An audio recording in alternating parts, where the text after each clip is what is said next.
이른바 산업부 블랙리스트 의혹을 수사하는 검찰이 어제 핵심 피의자인 백운규 전 장관을 불러 14시간 동안 고강도 조사를 벌였습니다.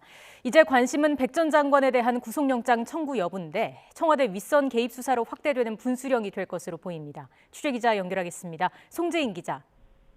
네, 서울 동부지방검찰청입니다. 네, 검찰이 어제 백운규 전 장관을 상대로 고강도 조사를 벌였다고요? 네, 그렇습니다. 어제 오전 9시 반쯤 검찰에 소환된 백 전 장관은 밤 11시 반쯤에야 조사를 마치고 귀가했습니다. 출석할 때와 마찬가지로 취재진을 피해 지하 주차장에서 차를 타고 청사를 빠져나갔는데요. 이른바 산업부 블랙리스트 의혹을 수사하는 검찰이 백 전 장관을 피의자 신분으로 불러 조사한 건 어제가 처음이었습니다. 산업부 정점인 백 전 장관 첫 조사에서 14시간에 걸친 고강도 조사를 벌인 겁니다. 백 전 장관은 문재인 정부 초기인 지난 2017년부터 이듬해 사이 임기가 남은 산업부 산하기관장들에게 부당하게 사표를 내게 한 혐의를 받습니다.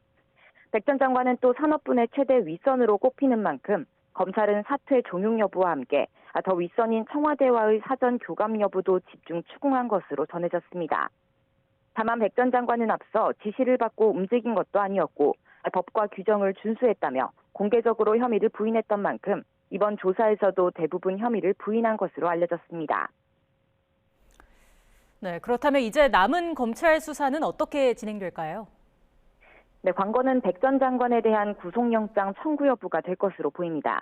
앞서 검찰은 백 전 장관 사무실을 포함한 대대적인 압수수색을 통해 관련 자료를 확보했고 어제 백 전 장관을 직접 불러 고강도 조사를 벌였던 만큼 이제 다음 단계로 구속수사 필요성을 검토할 가능성이 큽니다. 백 전 장관의 직권남용 혐의 입증을 위해 보강조사가 필요하다고 판단할 경우 추가 조사를 벌일 가능성도 있습니다. 검찰이 백 전 장관의 구속영장을 청구할 경우 더 윗선인 문재인 정부 청와대의 지시가 있었는지로 수사를 확대하겠다는 뜻으로 풀이할 수 있습니다.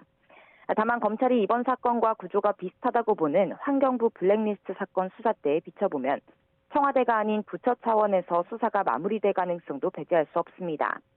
실제 환경부 수사 당시 검찰은 김은겸 장관에 대해 영장을 청구했지만 법원에서 기각되면서 윗선 수사에 제동이 걸렸습니다. 청와대에 대한 압수수색 영장 역시 기각되면서 직권남용 혐의와 관련한 당시 청와대 인천 핵심 관계자들의 공모 사실을 입증하지 못했습니다. 결국 신미숙 전 균형인사비서관을 기소하는 선에서 수사가 마무리되며 용두삼이라는 평가가 나오기도 했는데요.